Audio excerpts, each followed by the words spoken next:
This is a book review of this, Bigfoot, America's Abominable Snowman by Elwood D. Baumann. Very interesting book. I actually got this from Larry Lund. He was selling some rare items at the 22nd Annual Ohio Bigfoot Conference and Expo, and this was one of the items he was selling. It says on the back, "It is huge. Its footprint may measure more than 16 inches long and 7 inches wide. Its weight perhaps 750 to 1,000 pounds. It walks upright like a man but with 5-foot strides. An adult may be 8 to 10 feet tall. Bigfoot is nocturnal, covered with hair, possesses enormous strength, and makes terrifying high-pitched shrieks." This is a bit of a sensationalistic headline. "It has been known to kill." Here are first-hand accounts of those who have seen Bigfoot, most of whom never want to see the hairy creature again, and those who have devoted their lives to tracking the elusive giant down. Here are photographs, film clips, and groundbreaking new theories as to what the man-creature is and where he came from. Bigfoot. You will find it difficult not to believe. And this book was actually written more for the younger set. This book's actually written for juveniles, but it's an interesting book. It really goes into all the major history of Sasquatch sightings. It goes back to 1958. It even goes back further than that. It examines reports from way back then. Of course, the Patterson-Gimlin film is included in here. Whoop! Gotta be careful. This is an old book.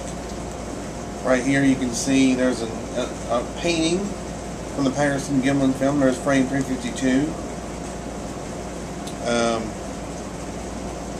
There's also John Green's map of sightings, which was in his book, The Sasquatch File. It's right there. And then this is Mount St. Helens Before It Blew.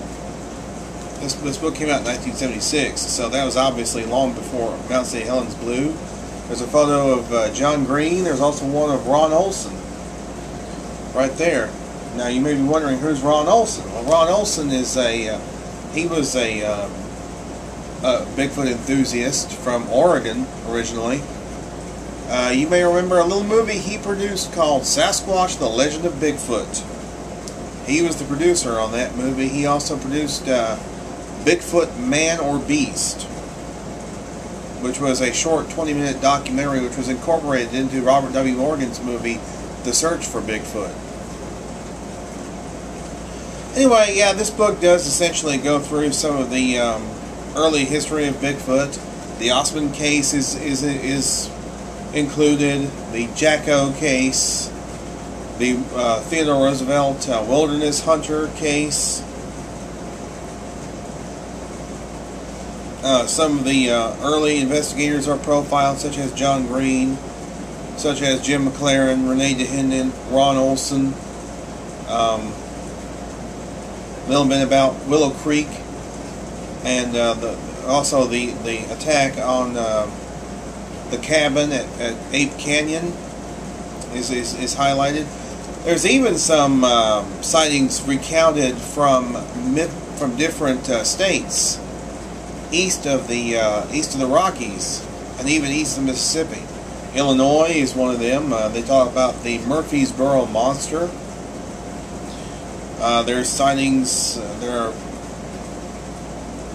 discussed in Pennsylvania, North Carolina, Georgia, Florida, Arkansas, Ohio, Indiana, Michigan, Minnesota, Wisconsin, Iowa, Missouri, Nebraska, Idaho, Alaska, and of course Texas.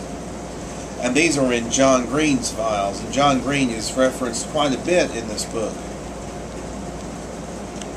All in all, if you can get this book, I would recommend getting it.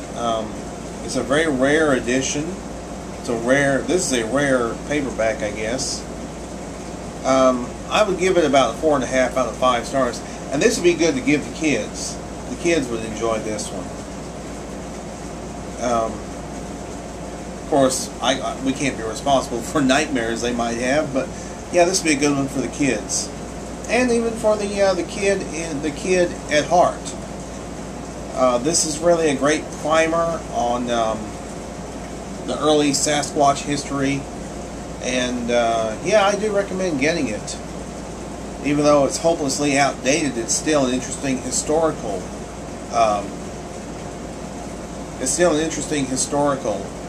Book. And I would recommend picking this one up if you can find it. Like I said, fortunately, Larry Lund was selling copies of this at the Ohio Bigfoot Conference this year, so I was able to get a hold of it. But I do recommend getting it.